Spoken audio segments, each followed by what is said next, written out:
Hello and welcome to Homicide Hobbies. I'm Andy, And I'm Claire. and we're here to talk about some of the disturbing things that go on in the world, past and present. We feel like not knowing doesn't mean the crazy doesn't exist. So we're going to scar you with the knowing. Enjoy.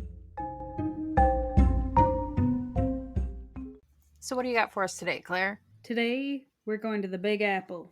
You know where that is, right? New York! Correct. New York! Home to over 8 million people and the most linguistical diverse city in the world. Did you know there's more than 800 languages spoke there? Makes sense. There's also more Chinese people in New York City than any other city outside of Asia. I did not know that. Also, more Jewish people there than any other city outside of Israel. I did know that. Did you know up in New York they get off for Hanukkah? So, like, everywhere else in the US, they get out of school for like Christmas break or winter break or whatever you want to call it. They also get out for, or they used to, for Hanukkah. I thought that was interesting. I did not know that. None of that has anything to do with our case. It's just the primary location where we'll be today. Anyway, there's a few fellers that we're going to be talking about in this story. Do I need to take notes? Probably wouldn't hurt because there's not too many primary fellers, but when we get to the main story, or like the main day we'll be discussing that goes terribly wrong, there's 4 fellers. So if you can't keep up with who knows who and who's doing what, Are you going to tell it all confusing? I'm going to tell it the way I know it. So if you have questions, then ask. Let me get my paper and pen. All right. Continue, confusing lady. Today's story is going to start with Joseph Comunale. We're going to call him Joey. In 2016, he's 26 years old, hailing from Stamford, Connecticut. Now, Joey was like a little bit about him. He played baseball in high school. He went to college to get his degree in business. Real social butterfly, good boy, has tons of friends. He ends up working in his dad's business, which is in security systems. And he and his dad are super close, basically each other's best buds. To the point where Joey would come over every Sunday and him and his dad would spend the day together watching football and picking their fantasy football teams. And just Sundays were their day, every day, all the time. Is he a victim? I'm not telling you. It's a surprise. Well, your other cases, you like to make me like the people, and then all of a sudden, they're the bad guy. And it's like, Yeah, it's just to let you know that it can happen to anybody. You can make bad decisions and be a good person your whole life, or you can be a good person your whole life and be a victim. You just don't know. It messes with my brain hole when I find myself liking the future killers. And it's like, what are you doing to me here? I want to dislike these people, and here I like the murderer. You make me question my life decisions, lady. Well, that's what I'm here for. Anyway, so not only are Sundays their day, but they talk every day anyway. Like our brother and our pa did. Yeah. Now, on Saturday night, November 2016, will result in a murder. And that's the day we're going to be talking about. We'll get to talking. Okay, so we're going to start with Joey's going to decide on that Saturday night that even though he wasn't feeling the best, he even took an hour or a 3-hour nap earlier to try to shake off whatever he was coming down with. But like he wasn't feeling like going out. But then one of his friends from college shoots him a text offering him VIP treatment at a local club in Manhattan if he wants to come on out. So naturally, Joey's like, I'll go because that sounds like a good time. And he invites his friend Steven to go to this night spot called Gilded Lily. Now, they booze it up until around 3:30 a.m. when the place starts being shut down. People start gathering around outside, chit-chatting with other people, having their cigarettes as they wait for their car or their friend or blah, blah, blah. Everybody's chit-chatting and batting their eyes. Now, Joey would begin chatting with 3 young women who were also from the area. The gals were from New Jersey, and they were making eyes at Joey and being smiley and flirty. Now, 2 fellers walk up to the group, which is the 3 gals, Joey and Steven. Now, the 2 guys that walk up are Larry DeLeon and Max Gemma. They're 28 and 29. Now, those two have been friends with each other since elementary school, and they're now roommates. So that's Max and Larry are roomies. Mm-hmm. Now, nobody knows each other other than Larry and Max know each other, and Steven and Joey know each other. And they're just all chit chatting out front of this club while it's winding down. As they're chatting it up and everybody's hitting it off, Larry says, "Why don't you guys come back to my friend's penthouse apartment? His dad is like some famous jeweler in the city, and he's usually always having a party." Now, while Joey is chatting, Steven goes, "Hey, dude, can I use your phone real fast to make a phone call?" Borrows Joey's phone and walks away from the group to make a call. Now, Larry, at that point, would be like, he'd text his pal Jimmy and be like, "Hey, dude, you up? Because we're not ready for this night to be over, and we want to come over to your place if you're up for having us." And Jimmy would be like, "Sure, dude, come on over. We can continue the party here." Which for me, it's pretty much Sunday morning now. It is. So I'd be like, It's not pretty much. Turns out when midnight struck, Cinderella crossed into a new day. Well, I was just like, I guess I was just born old. But so Joey's like, "Yeah, sure, I'll go to the party," as are the three ladies.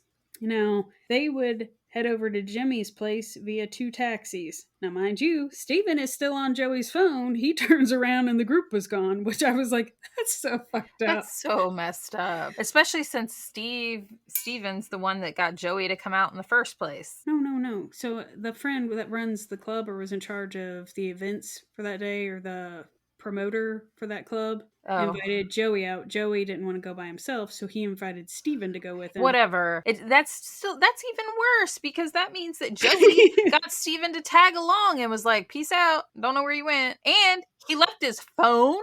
Well, I didn't know if it was a case of Steven was ready to go home, so he was going to make a call and he wasn't going to go with him. So that's why it was just like, and then it turned. He still has Joey's phone. You also have to keep in mind there was some booze going on, so I don't know if he was just like, "I'll fucking get my phone from Steven later." But you said 2016. Like, do you know of anyone in 2016 onwards that's like even intoxicated, that's like, "Oh, I'm good, I don't need my phone"? If he was able to carry on a conversation with 3 chicks to start this whole thing, then he was sober enough to know where his phone was at. I think it's funny as hell that he started thinking with his little head, and that is probably what made him forget his phone. Yeah, and his friend.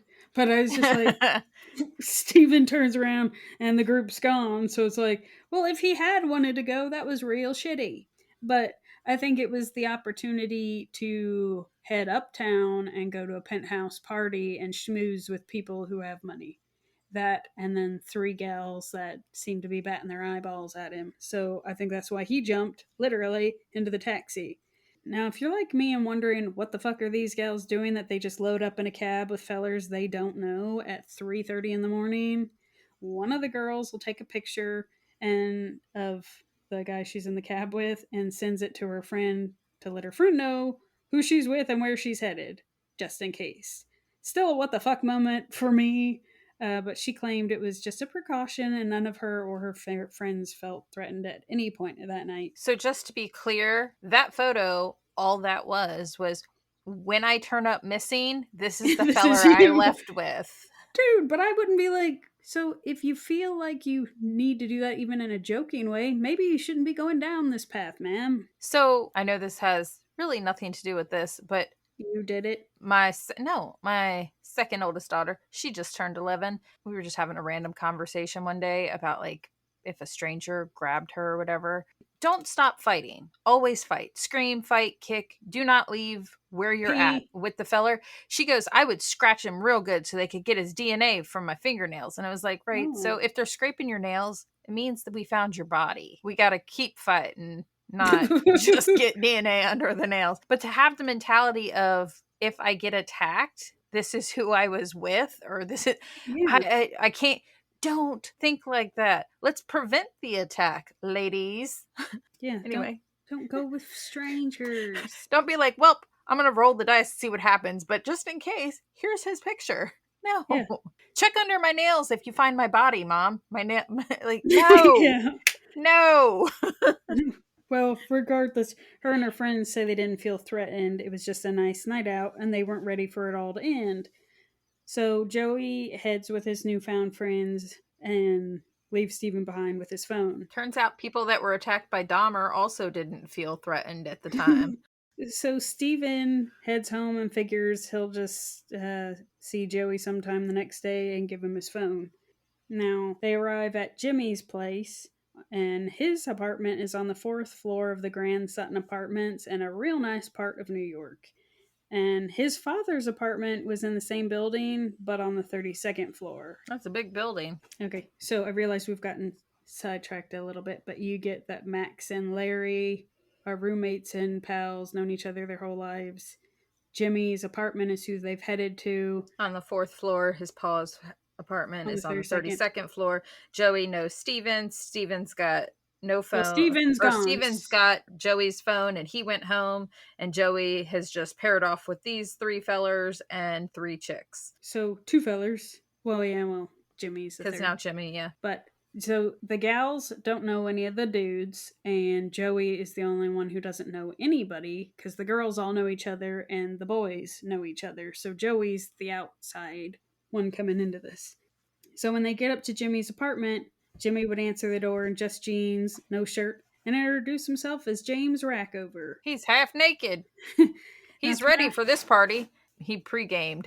No, throughout the evening, Jimmy would find numerous ways to bring up his dad and how wealthy and remarkable his dad was. So much so that one of the party goers was like, "All right, we get it. Your dad is a jeweler." And I also feel like there was an eye roll thrown in there. He's trying to impress the ladies by flashing his dad's wallet, which is really lame, guys. Right?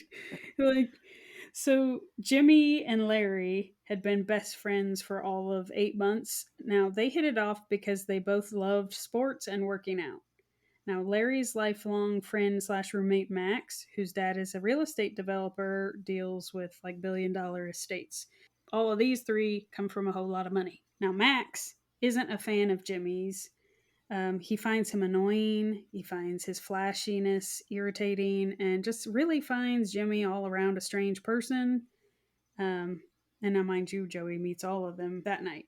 So the 4 dudes and 3 gals are just listening to music, playing games, chit-chatting it up as they drink, snort cocaine. Larry would show off his beer opening skills with his pocket knife and also whip it out, doing lines of cocaine, choppy nonsense, and snortiness off the blade and allowing other people to do the same. Which I'm just going to say, not that I am a cocaine partaker of any of the festivities, but I would not be like, let me snort some of that off your blade. Hopefully you don't have a shaky wrist. Like you've been drinking, it's now way after 3 a.m. Why not? This seems like a fun thing to do. I would just go for the caffeine, but that's just me. And I wouldn't be snorting it. I'd be drinking it. Maybe that 3-hour nap was too much for Joey. He should be sleeping right now.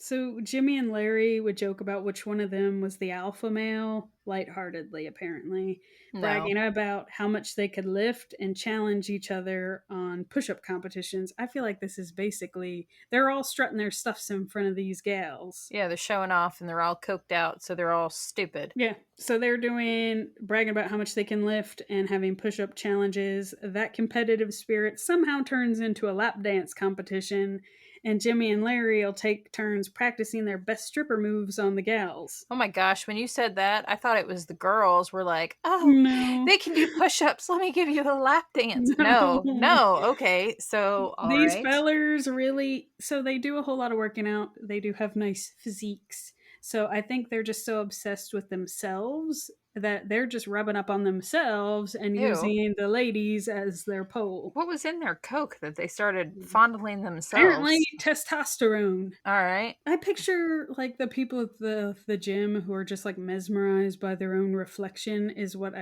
this show is more for themselves than anyone else. I don't find that attractive. No. A guy it reminds me of Gaston, because we got to have a movie reference, but when he's like looks at his own reflection and gets distracted. That's how I pictured this. Yeah. Also, same type of personality. And since it sounds like there's going to be some murdering going on, then yeah. Okay. Continue. Gaston. One of So them's getting dubbed Gaston. I pictured this one as getting real boring and it's starting to smell like a sweaty gym, and the men folk are losing more of their shirts. Is how I envision it. Not saying that's the way it happened, but I envision yawning if I were one of the gals there and be like, I'm ready to go home. I don't want to. I didn't come here for a push-up competition. To be fair, I don't feel like you or I would have been one of the ladies that Yeah, decided to leave a bar at 3 o'clock in the morning to go back to some dude's house with other dudes we don't know to go watch whatever. And the second they whipped out the cocaine, I would have been like, yeah, so I'm gonna go. yeah. Well, Larry, just a little bit about him. He has a bit of a temper, racking up charges for bar fights, and there's rumors that he and Jimmy hit the steroids. I have a question. What? I know this backtracks, but if they're doing a strip tease and Jimmy answered the door half naked, did he have to put clothes on in order to start his strip tease? Or was he just grinding? Grinding. I think they were just practicing their best stripper moves and doing the lap dances. Okay. So it's just basically, I think, a lot of cocaine. So they were doing push ups, and there's a whole lot of energy. And I hate to be the apartment below theirs because probably sounded like a hamster wheel. Hopefully they needed to be up early. Yeah. Well, so the party would start to fizzle out around 6:44 a.m. Sunday morning. Good Lord. Joey and Larry would walk the three women to their Uber before heading back up to join Max and Jimmy in the apartment for the rest of that party. And I was like, the rest? They sent the girls home? Like I said, I think during all the push-up competition, I think the girls were in the corner like... Yeah. Jeez. Because they're just talking about lifting weights. Like, it was a bromance party, and the girls were just there. Yeah, and that wasn't the party they thought they were going to, which I don't know what they thought they were going to. It just makes it worse for them. They're lucky they got sent home. So at 6:44 that Sunday morning, they'd load them up in their Uber before heading back up where Max and Jimmy were in the apartment. Now, fast forward to Sunday afternoon, rolls around. Joey's dad, Pat, starts to worry about not hearing from his son since he left Saturday night. Now, bear in mind, they're really close, so it's not like Joey did not reply to a text. So he calls, and Steven answers. And Pat asks him where Joey is, and Steven is like, so Joey stayed in the city last night. Now, Pat is just like, all right. So he heads over to Joey's place, and Joey isn't home. So Pat calls some of Joey's friends, asking if they've seen or heard from Joey. Now, as the day wears on, now mind you, this is Sunday. Sundays are always their day. So as the day wears on, he starts getting more and more worried, as do his friends, because they know this is not like Joey.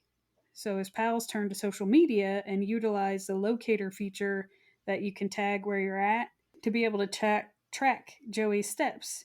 So that's when they spot Joey in a picture taken at the Gilded Lily that one of the gals had tagged in there, and are able to find that girl and find out that Joey had gone back to the apartment with. So they figured out what apartment Joey went to, and from there the names of the fellers that the girls went with as well. Which I was like, dude, that was some pretty good detective work between his friends and his dad. Yeah. Kind of creepy though that you can track somebody like that. Yeah. Like in the wrong hands, you got a stalker. Right. And that was relatively quick. So Joey's dad would be able to get Larry's phone number and call him. Now, Larry would say that Joey left the party at Jimmy's place to buy cigarettes but never came back, which was odd to his dad because Joey had never bought a pack of cigarettes in his life. Now, if you asked any of his friends, they would all tell you that if he smoked, he would bum one from a pal, and he was definitely a casual smoker. So generally, if he was out at a party or doing it, he'd, bum a smoke. So it's just like, but he never bought a pack of cigarettes because he wasn't a regular smoker. Social smoker, yeah. Mm-hmm. So Joey's dad decides to head to New York that Monday morning after a full 25 hours of not being able to find anybody who had seen or heard from Joey. That way he can report his son missing.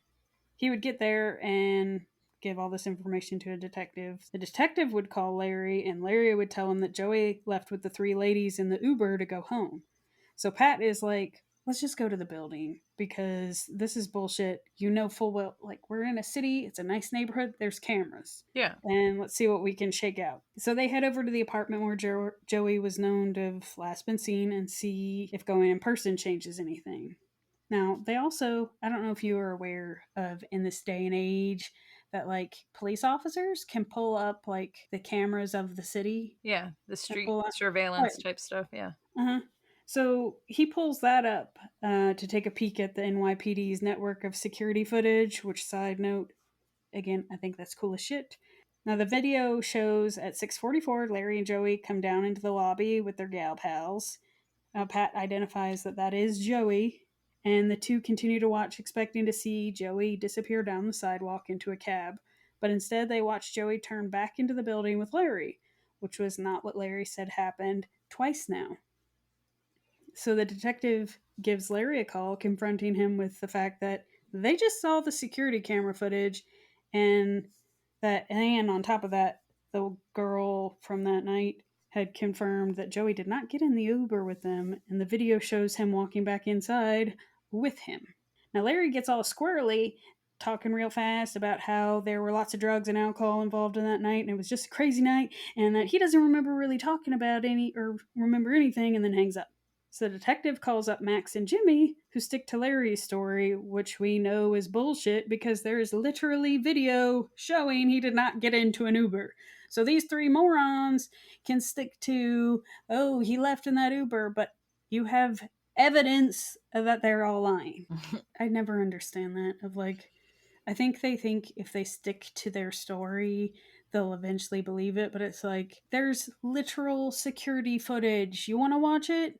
Like, They should have. They should have just been like, all right, so I understand your story. Explain this. well, so at this point, Pat is getting real upset because he knows the three fellers are blatantly lying, and he just wants to find his son. Which at that point, you know something Yeah, nefarious happened because your son, who doesn't go missing, is now missing. right. So he's understandably upset, says he needs to step outside for some air. Now, when he steps outside, he just happens to look over and sees that the building's garbage is being taken out for collection, which makes his gut sink. And Pat flies right back inside and tells the detective that he's got to stop him from taking the trash. He's just got a feeling, which I feel like the detective should have been all over that too. I feel like they were probably still. Right, in the early stages. Yeah. So sadly, his intuition is spot on. The trash ends up having all sorts of blood soaked evidence from the trash. Had Pat not reported his son's disappearance when he did, we're talking at nearly left. If they would have done anything different, that evidence would have been gone. And also the surveillance footage would have been lost. Now they end up recovering Joey's bloody pants, his shirt, his driver's license, and a special chain that he always wore that his dad had given him. Now, at this point, Pat is asked to go to Joey's apartment and bring them his pillow. That way they can get stuff off of that. And then. Super gross, by the way. But he heads over there, and unfortunately, Joey is a very tidy young man. And not only had he just washed his sheets, but his pillow was in the dryer. I thought they go for like a toothbrush or a hairbrush. Well, for whatever reason, they asked for a pillow, Andrea. I can't tell you why they asked Or a a pillow. razor or. I'm just telling you, they asked for a pillow. So he's just like, you know what? I'm going to grab the next best thing, and goes rifling in his dirty clothes and comes back with his underwear, pants, and shirt. I'm glad you had that reaction because my brain went, damn, if I ever go missing, I sure hope my dirty underwear isn't what they use to track me down. So I think part of the reason they use the pillow is because since you sleep on it, it's got really concentrated smells. So they're going to give that to the bloodhound to be able to scent track Joey. And if it's. Well, I feel like with the menfolk, especially if Joey was partaking in the push-ups and all that, if that is a normal thing for him, his dirty underwear will have some smells. Well, I feel like they weren't going to be like, hey, go to his apartment, bring us back his underwear. I think it's easier to say, hey, bring us his pillow. What's with you and your cases? You did another one where they found somebody's dirty underwear from the jail. They saved it. Oh, yeah. Yeah, forgot about that one. So my cases are the pube collectors and yours are the crotchy underwear collectors. All right, got it. Well, it's just like, who held out those stinky underwear for the bloodhound to sniff? But anyway, I was just glad you had the same reaction as all. So the bloodhound tracks Joey's scent through the lobby to the elevator right up to Jimmy's fourth floor apartment. Now, that afternoon, as the detective is still trying to gather surveillance, Jimmy comes home and walks by, strutting his stuff, saying, "Good luck getting the video," and then walks by a half hour later to announce, "Good thing I spoke to my girlfriend last night. She said I was in my apartment all night." Which, fucking little brat. Well, even if that's what she says, they didn't go there until 3 o'clock in the morning to begin with, and then I would hope that his girlfriend didn't talk to him from 3 to 6:45 because first of all, Most people are there's sleeping. other girls there, and she should have been asleep unless she's a cokehead like her boyfriend. No, they're able to view surveillance footage of Jimmy leaving the apartment and the black Mercedes 14 hours after Joey is last seen going back into the apartment with Larry. Now, the same car that his dad allowed him access to, and also coming back in the wee hours of Monday morning. Now, in the throes of this investigation, the detectives realized that Jimmy wasn't who he portrayed himself to be. And that's when they uncovered Jimmy had changed his name. His real name is James Bowden II, who was born in 1991 in Fort Lauderdale, Florida, to a single mom. Now, he would have a pattern of being a juvenile delinquent starting at 16. He collected charges to include being caught trespassing, burglary, drug possession, strong armed robbery. Didn't know that was a thing, by the way, but it's when you use the threat of force or actual violence rather than a weapon. All right. He also cut off his ankle monitor to spend a month on the run. Now, fast forward that to he hits 20 and he's released from prison for that robbery. And he decides that, fuck Florida, I'm headed to New York City to restart my life. Now, he struggles for 3 years in the city, working as a bartender, a DJ, a clerk for Ralph Lauren, does some, So who's his dad? I'm telling you, modeling, even going for some erotic photograph shoot things. Then, by chance, he meets Jeffrey Rackover, who is a lifelong bachelor in his mid 50s and a wealthy Manhattanite who just happens to be a major jewelry dealer, frequently referred to as the jeweler to the stars because he helped Donald Trump pick out Melania's engagement ring. He also sold jewelry to Diana Ross, Jennifer Lopez, and Oprah, and blah, blah, blah. You get the idea. Basically, anyone with a fuck ton of money and wanting something unique and shiny with a giant price tag, they go to him. Well, Jimmy and Jeffrey meet at the gym and really hit it off. I'm not 100% on what exactly they had in common but they really liked each other. So, Is this like a friendship or is this like it's not really grooming because Joey shh, or not Joey, but Jimmy. There's Jimmy a lot is of J's in this one. well, Jimmy is an adult, All right. but that's a big age gap. Right. So they hit it off. Jimmy decides he wants to change his name to James Rackover, and Jeffrey's like, you know what?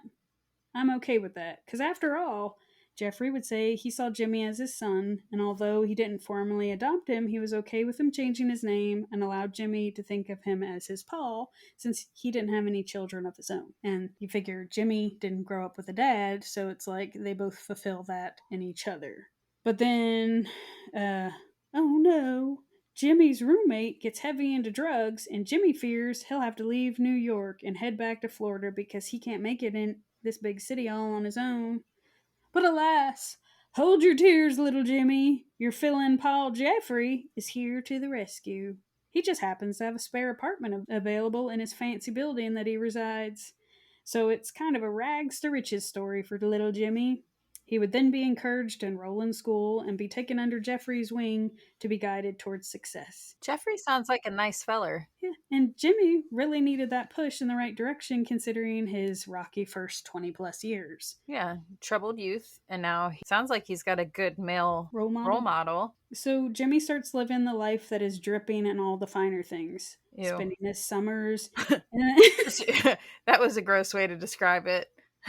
You're a Sounds like it was dripping with manly sweat and It other probably was. grotesque things. It's hard workingness. Get your mind out of the gutter. You put it there. They were doing practice stripteases for their own entertainment. Anyway, so Jimmy starts spending his summers in the East Hamptons, wearing tailored suits, going to fancy restaurants with the ladies, and hitting the gym twice a day. Does Jeffrey give him like a paycheck, or I'm getting there. does he have an allowance? How is he able to afford these things? I get that the apartment's provided. So, if you're thinking there's a homosexual undertone to this relationship, Jimmy and Jeffrey would claim that wasn't the case, and to ward off anyone thinking that, that's when Jeffrey would start introducing Jimmy as his long lost biological son. And Jimmy would claim that he was indeed his actual dad and not at all a fill in. There are plenty of people, me included, who would think that Jimmy found himself a sugar daddy and that he was now a kept boy and pretty much would do anything for the right amount of moolah. Yeah, that's what it sounds like. But also, on a side note, apparently that is a thing now. I stumbled on an article that called this trade a gay for pay and pretty much throws that in the ring of explanation that Jimmy would perform sexual acts for profit, social status, and illegal substances, which I feel like is a fancy way of calling someone a prostitute. After all, he did have a new daddy. Yeah, a sugar daddy. Now, Jimmy would find his way into being a full time insurance broker who specialized in jewelry and fine arts. And if it sounds lucrative, then that's because it is. He would learn the way of Jeffrey's jet setting life and mimic Jeffrey even down to drinking the same alcoholic beverage that was Jeffrey's preference. So he would also travel with Jeffrey to London, St. Bart's, and LA for jewelry shows, just like learning the way of the things. So he fell into this life pretty quickly. That's because he let a penis fall into his asshole or his mouth. Well, so that's interesting tidbit when you're looking for a missing person, and then people are lying, and then you find out that that person's not even who they are, and they have a criminal background. So they're looking hardcore at Jimmy. So 6 p.m. Tuesday, Jimmy is officially arrested.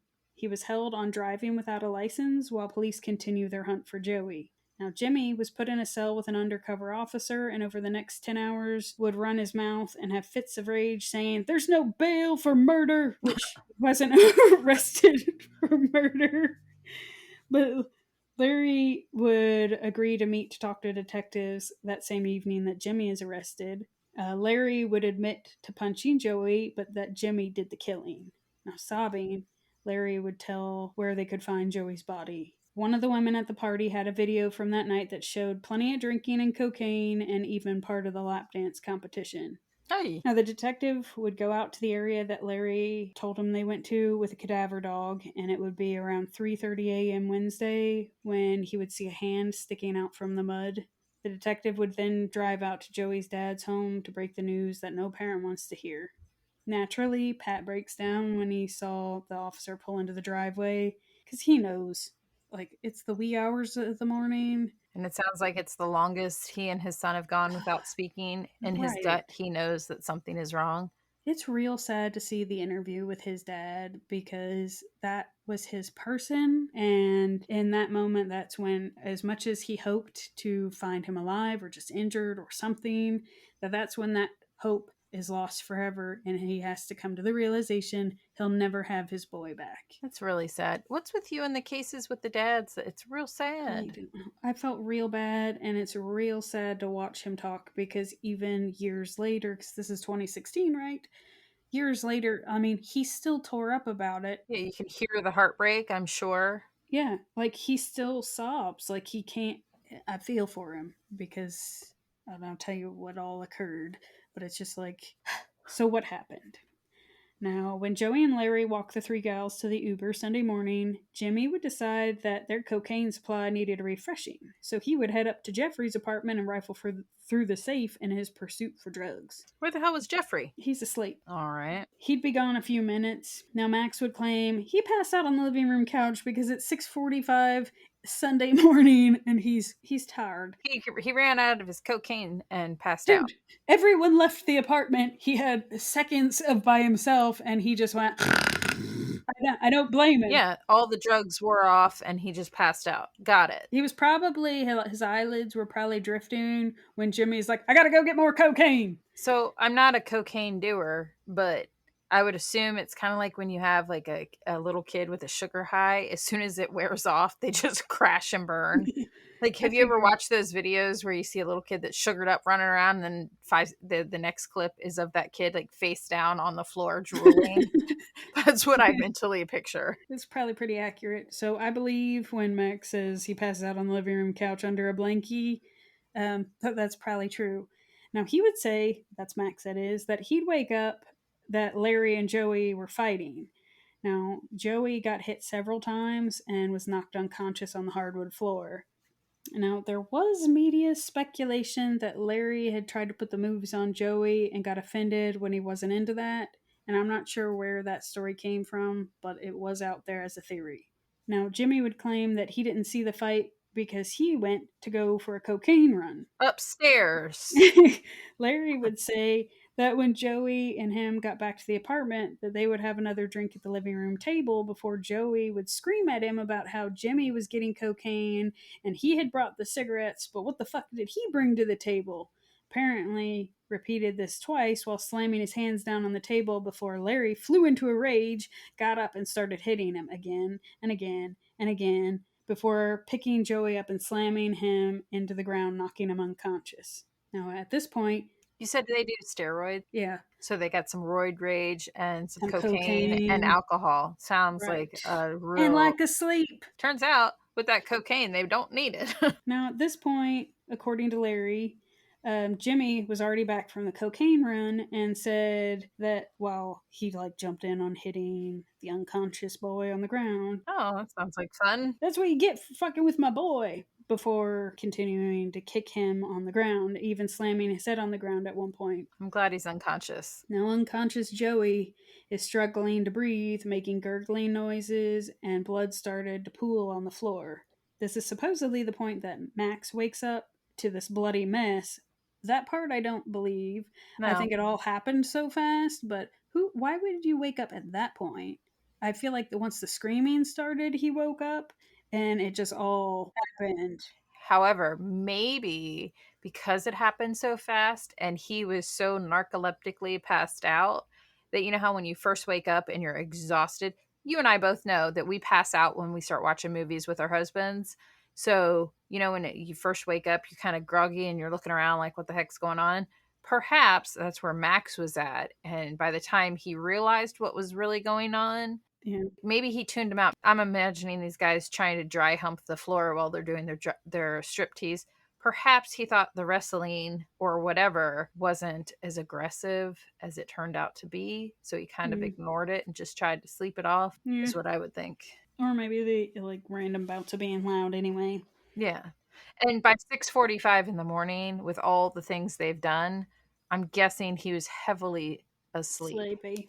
And so Jimmy or Joey is on the floor making gurgling noises, blood is pooling, and the three start to fly into full fledged panic about going to prison. And I'm sure Jimmy is fucking freaking out because he's new to this life. He doesn't want this to go away, but he can't have like this battered guy. Like, this is not good. This is in a nice part of New York. Like, all the things he's built to this point can go away in a flash. And that's when Jimmy decides they gotta kill him. Oh, Larry would say that they can call the cops and he'll take the blame. They don't have to kill Joey. But he says that Jimmy wouldn't hear of it and started to strangle Joey. On top of that, he would start stabbing Joey 15 times oh. in the chest, 9 to the right, 6 to the left side. He would tell Larry and Max to take off their clothes to get rid of the evidence.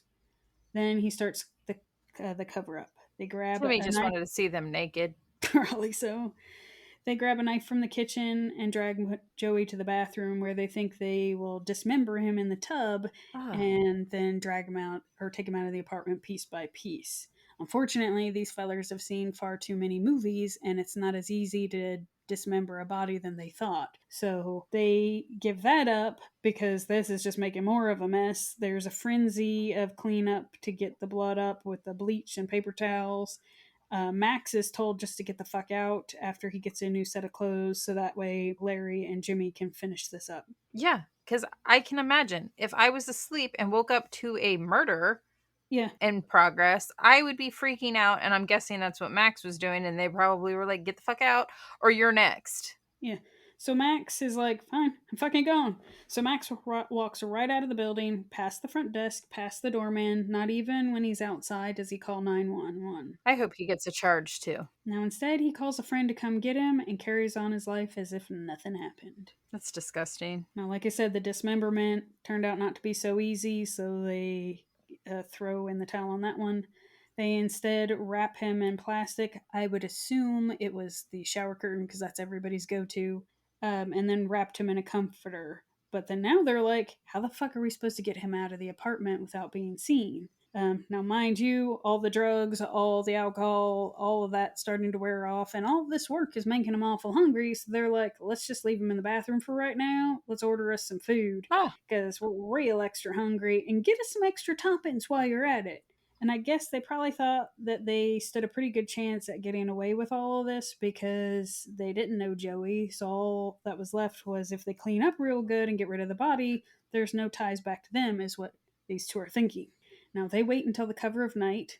Bear in mind, this is Sunday morning, which if you haven't kept track of the time frame, when Pat calls Larry, Joey's in the apartment. Larry's in the apartment. Jimmy's in the apartment. When the officer calls, like all these things, his body is still in that apartment. that's sick. It is. So they wait until Sunday night. Anyway, they decide, you know what they're going to do?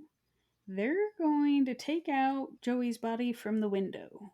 They crack the window of Jimmy's fourth floor apartment and toss him into the bushes next to the sidewalk. And if you're horrified, as I was when I was like, we're talking New York City. Somebody had to have seen that. Yeah. So it happens to be the fancy part of town. And also, the building faces the Queensboro Bridge in Manhattan. So when it's dark at that point, there's no one around in that area and it happens to be in the shadows. Ah. So they are able to throw them over there and you don't see anything. They're disgusting. So they chunk him into the bushes next to the sidewalk, then go and get the car that Jeffrey allows Jimmy to use, back up to the sidewalk, and then fish him out of the bushes to throw him in the trunk of Jeffrey's Mercedes Benz. Then they drive out to an isolated area of Oceanport, New Jersey, and now mind you, that was Larry's idea because Larry grew up there. So he knows the area well enough to know where to throw a body. Now, once they drive out there, that's where they would both start digging a shallow hole. And right before covering Joey's bloody and battered body, Jimmy would pour gasoline over it and light him on fire. Ugh. Then they would cover him with a little bit of dirt, but mind you, they're real extra tired. They've been up for a long time, so they really half ass cover him up, which is why when the detective finds him, he's partially out of the dirt. They wouldn't return to the apartment until the wee hours of now Monday morning. Now, mind you, his body wouldn't be found for 3 days, and that's only when Larry tells them where to go look. Now, for the next 6 months, no one would be officially charged with Joey's murder. Jimmy and Larry would both be arrested and charged with hindering prosecution and concealment of a corpse and tampering with evidence. Now, Max was charged a few weeks after those two on lesser charges. Now, both Larry and Max were silver spoon babies and would be released on bail, but Jimmy's money, his little pipeline there, was dried up. Yeah, So because Jeffrey doesn't. He's got. Jeffrey drops him like a bag of turds. He has to. I mean, realistically, he's not biologically related to him. And if it is just his boy toy or even somebody that he took under his wing, it's going to affect his livelihood because I'm sure none of the stars that he caters to are going to want anything to do with him if he's siding with a murderer. Right. So Jimmy has to sit in jail because he can't make bail, and so he's just got to wait it out. Sucks to suck. Now, mind you, Joey's dad is upset because no one's being charged with his boy's death, but the investigators have the issue that the two nitwits, Larry and Jimmy, are saying the other one did the murdering, and they really, until they have Joey's body, but they don't have who did the murdering. And as long as one's pointing the finger at the other, they have no evidence of who did that. Right. So right now they've just got them so that they know where they are. And at least Jimmy's in jail at this point. The only thing that the evidence would prove is that Joey did die in Jimmy's apartment, but Larry's clothes had way more blood on them, but blood was on all three of their clothes. Right. And if Jimmy strangled Joey, that's not going to be, there's no blood. Right. And that would be the ultimate cause of his death. All the things afterwards would be like the treatment Mutilating of a a corpse. corpse. Yeah, Yeah.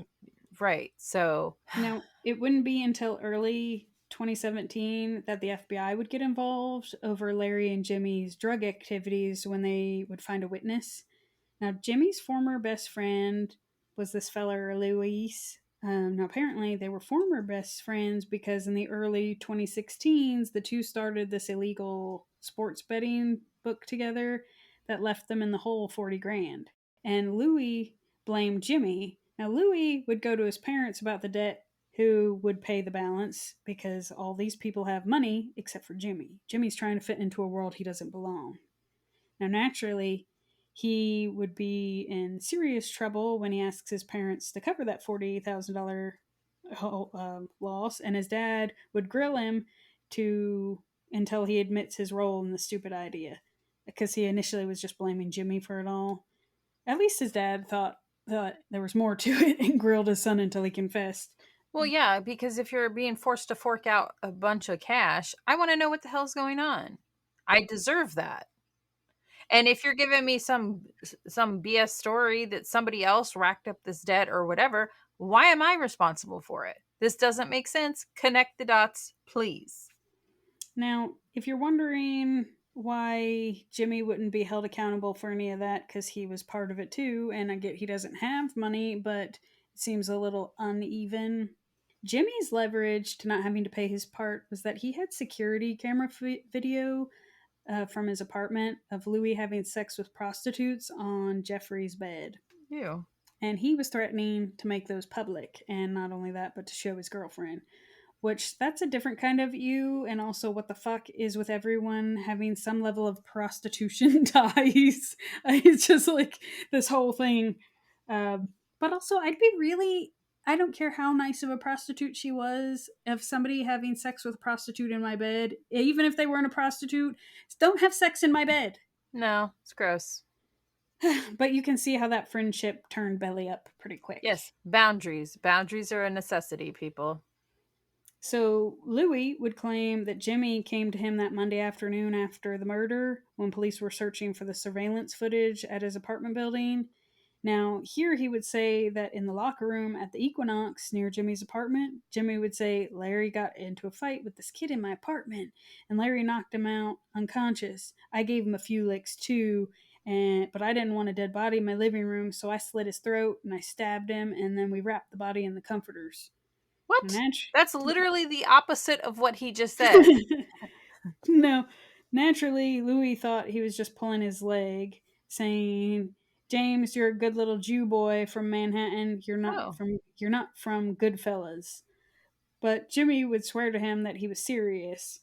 You want to hear the sickest part about it? I ordered pancakes from a diner and ate it like nothing even happened. that is sick.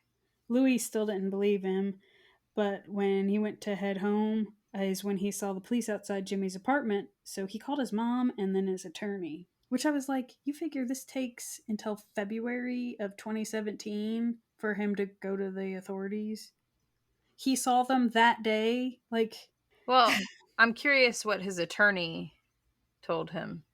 so the two hiccups with his testifying that Jimmy confessed to him, the first, that Joey's throat wasn't cut, he was stabbed. And that at this point, Louis had a serious drug problem. He admits that during that confession, he was spending about $1,200 a day on drugs. Oh, 200. I know. I did the whole holy shit. He spent about $200 on cocaine, $900 on OxyContin, and the remaining on Xanax and pot. And there's also the weird factor of if they had a falling out, then why would Jimmy confess anything to him? Was it because he was just that desperate to blurt it out? And maybe he was. Or maybe he was trying to pull the whole tough guy act and exaggerating the murder, trying to impress an old friend, because he sounds like somebody who's a fucking dirty ass liar anyway. not that it matters, but how long was their separation of friendship? Do you know? I would assume not long. Because I feel like the longer you go not talking to somebody, the harder it is to eventually even have a normal conversation, let alone confess to a murder. So when they do the whole debt thing, That's in early 2016. So I would say a couple months, maybe Okay. 6 or 7. So then it makes sense if by the time they had their falling out, and I'm going to guess that Louis, since he comes from money, it sounds like his parents were like, okay, so if you want us to pick up this tab, there's no more of Jimmy. Yeah. Otherwise, you deal with your own crap, which is what I would hope that their ultimatum was. Because if they're going to be enablers and he's spending $1,200 a day on drugs, That's so much. that at least they have a line somewhere of, okay, so the bad influences need to be cut, and maybe they didn't understand the drug problem thing so much as the $40,000 in debt. I don't know that they probably had an issue with him being around that feller, because especially if they're not making good decisions together. But from what I gather, his family has mob ties. So his dad's probably into some other shit. Mm. And Jimmy should be glad he got away not being murdered himself. But Jimmy's trial would start on October 15th, 2018. And by this point, he's been in jail 2 years. Now, during those 2 years, Jimmy would have nothing but time to call his friends. Because now, mind you, I can't feel my legs. If you make any phone calls from jail, they're recorded. And guess what, dipshits? If you're waiting for trial, they're going to use whatever you say to all your friends. So talk if you want to. And I've got a clip for you to listen to. I can't hear it. Shut up. I still can't hear it. I'm playing it now, asshole. Hello, this is a free call from James. Free? an inmate at New York City Department of Correction. This call is subject to recording and monitoring. Oh, yeah, it is. So I got good news. It doesn't look like Larry's being a fucking running his mouth at court or trying to flip on me. Oh, yeah? That's good. Well, what's going on with you? Everything's good, man? Yeah, everything's good, bro. You miss your boy? Of course, baby. I don't know if you've been following this shit, but I start trial in September, so I'm looking at being home around October-ish. Sounds good to me. Coming home in time for Halloween. Daddy's ready. Bro, my rent's gonna be up there, bro. Like, my weight's gonna be up when I hit the streets. They're gonna be like, yo, this kid just beat the Rocky and he's home? Oh my god. Yeah, dude. You probably, all you gotta do is work out, so you probably looking crazy. I mean, no, I just meant like that. Like, I'm gonna get like a lot of respect. Like, a lot of people are gonna be like, damn, like he did his thing. He like kept his mouth shut and fucking went home. Like, like damn, like pretty much G right there. Pretty much. Pretty much. And G. Damn, bro. Hearing from you, seriously, dude. Now, if you had any doubts of who did the killing, I think he's a piece of shit. I don't know. Could you hear that well enough, or should I just summarize it?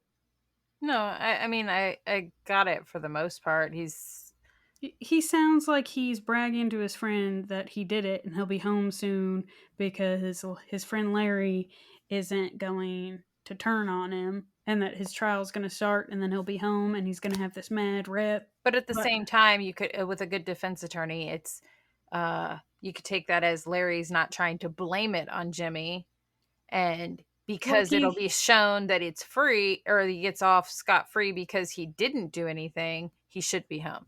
So, but he literally says he does a thing and keeps his mouth quiet, or keeps his mouth shut, and then he gets off.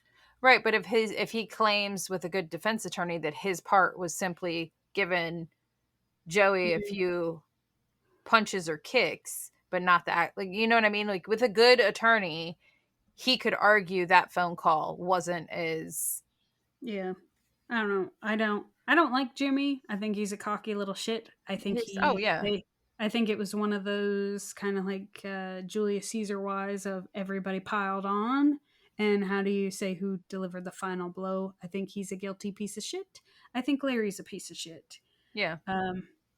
Now the trial comes down to really what you believe. Everyone has their versions. The media felt like the whole Jeffrey and Jimmy's relationship, that there were some sexual things going on with that. the men in the apartment, maybe Larry had made a pass at Joey and was pissed at the denial, and that's what started the fight.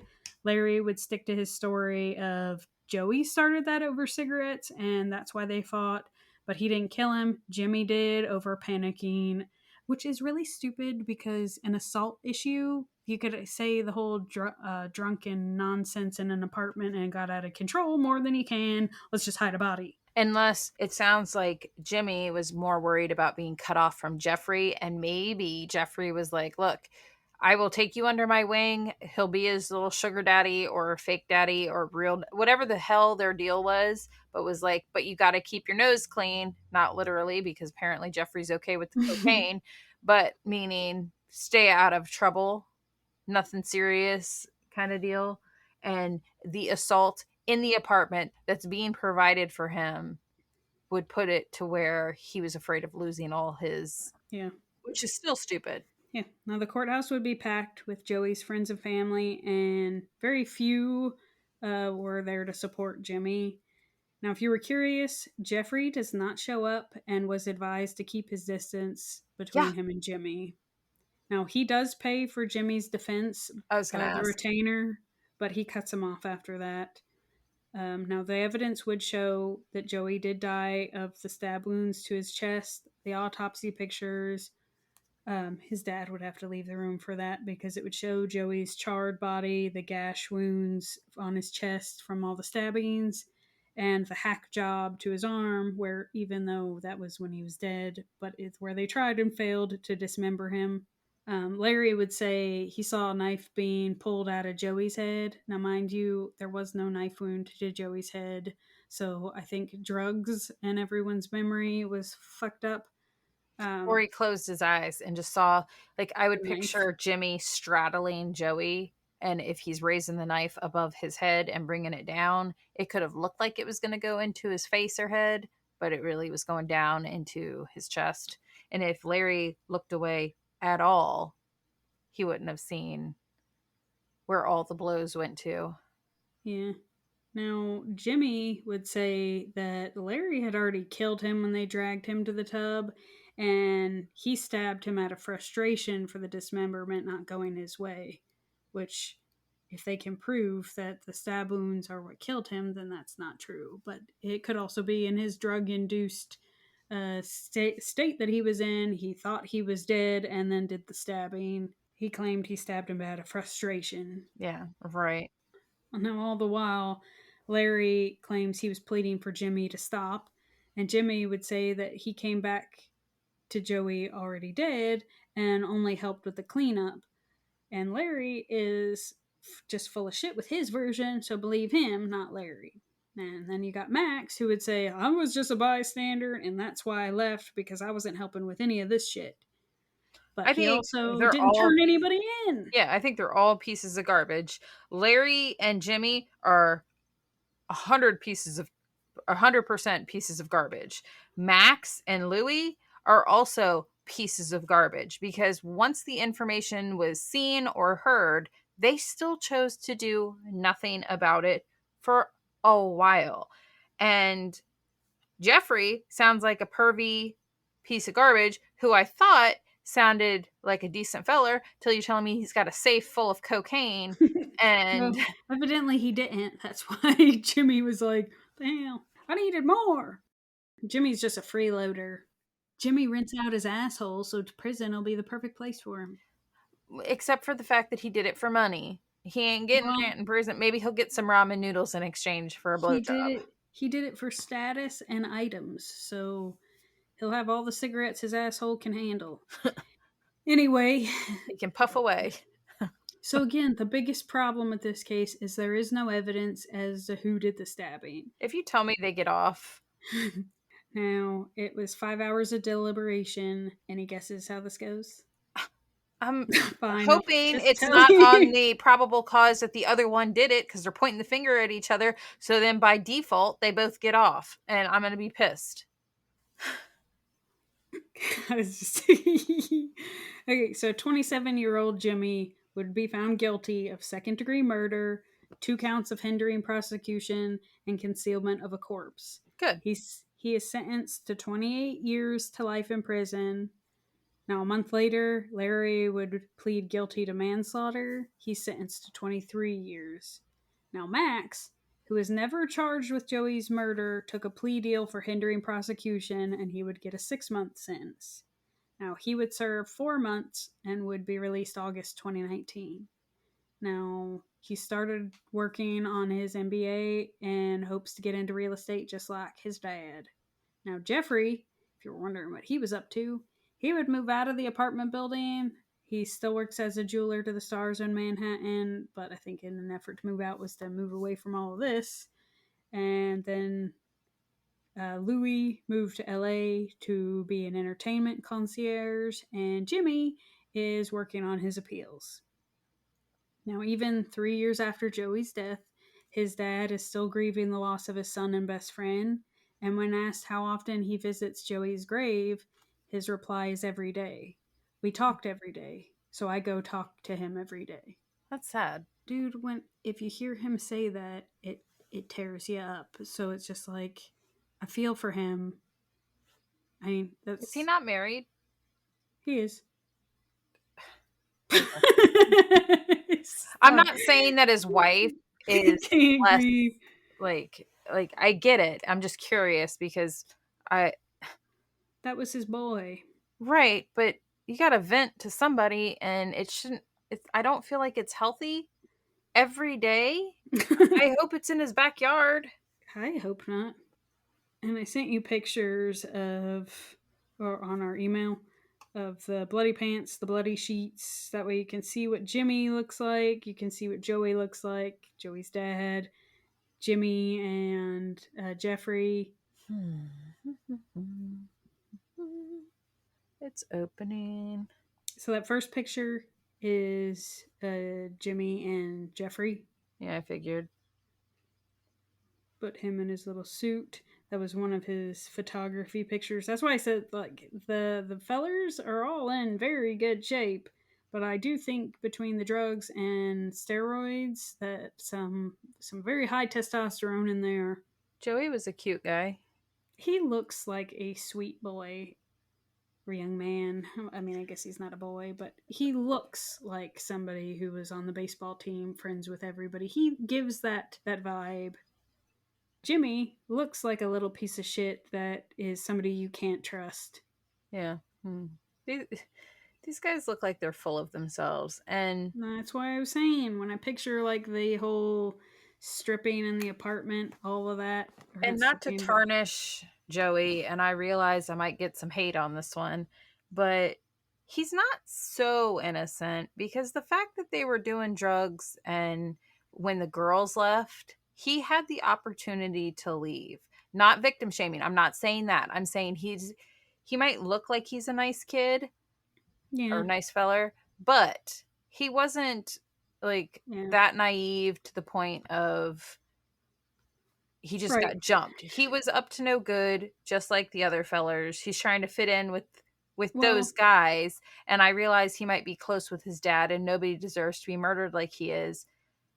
The second the drugs and alcohol and the girl, like he put himself in a very bad situation. The girls are lucky that they left, because it sounds like the menfolk seem to be dabbling in the menfolk. They overindulged.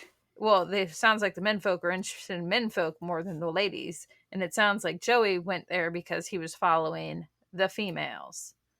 Yeah. But then once the females left and he chose to stick around, it was a bad situation. The way I kind of interpreted him wanting to go is it's almost like the having, like, when it, like, even when, like, growing up, when it would be like that show Cribs, of just seeing the rich and wealthy lifestyle things. Yeah, just trying to hang. Right, the opportunity to be with people who, even though it's the kids of people who are successful or the wealthy people in Manhattan, that it's just like he had the opportunity to go play in that kind of life. Yeah. And that's where I think that it was tempting, because he got to go with the gals at the party, and he was having a great time. They seemed nice and everything. things can turn bad at any moment, and I would say every time it seems like drugs and alcohol people, stay away from them.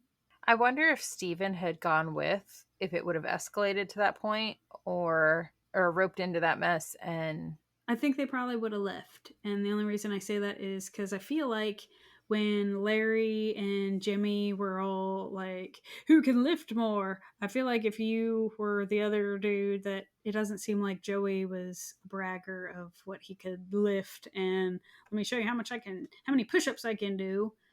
That I feel like it would have been an opportunity to be like, yeah, so you ready to go? I'm ready to go. I'm tired. do you have any But I think pictures of Larry or Max?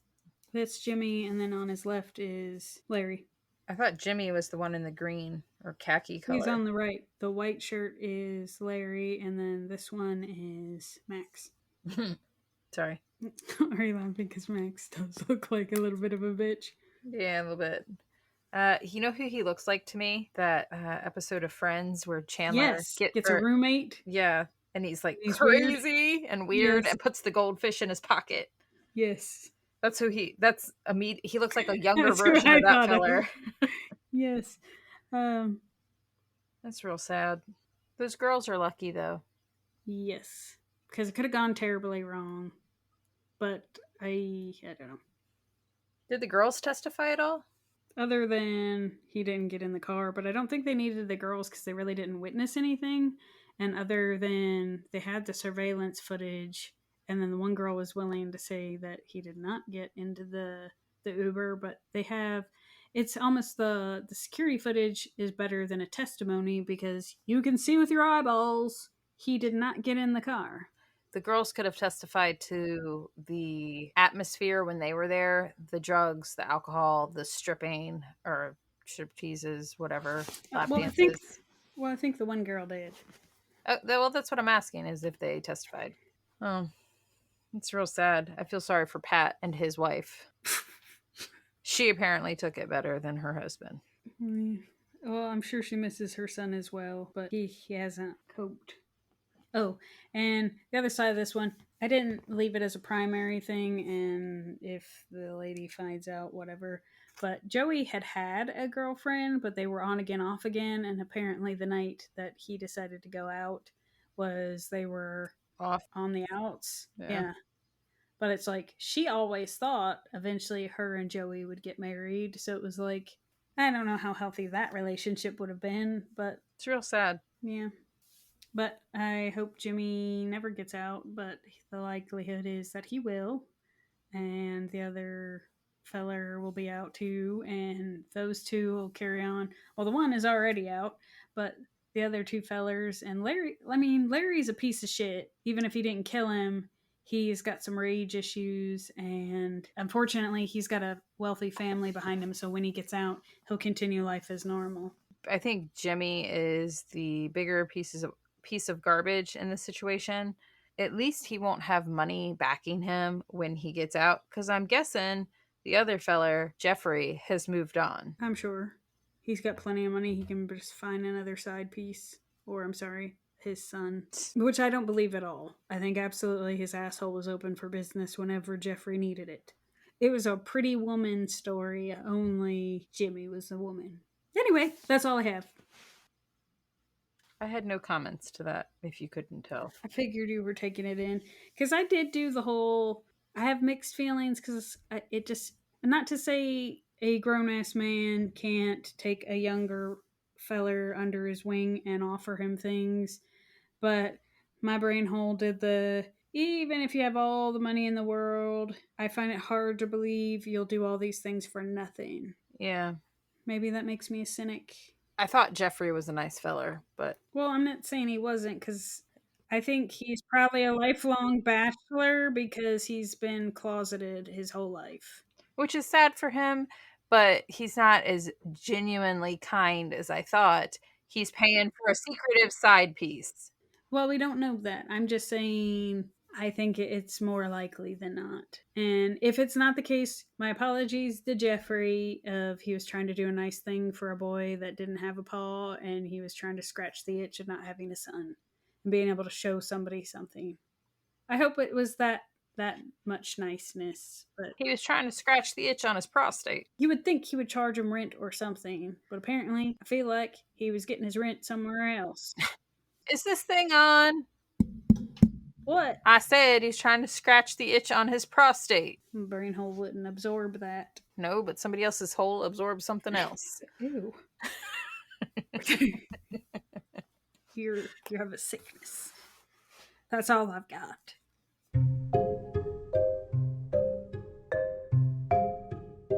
We hope you enjoyed today's episode of Homicide Hobbies. If we made you laugh, if we made you cry, or if we mind-fucked you for the day, then we thank you for listening. Please write a review on whatever you're listening to us on. Tell your friends, tell your family, tell your coworkers. We're freaking awesome. And join us next week for another episode of Homicide Hobbies. I'm Andy. And I'm Claire. That's all we've got.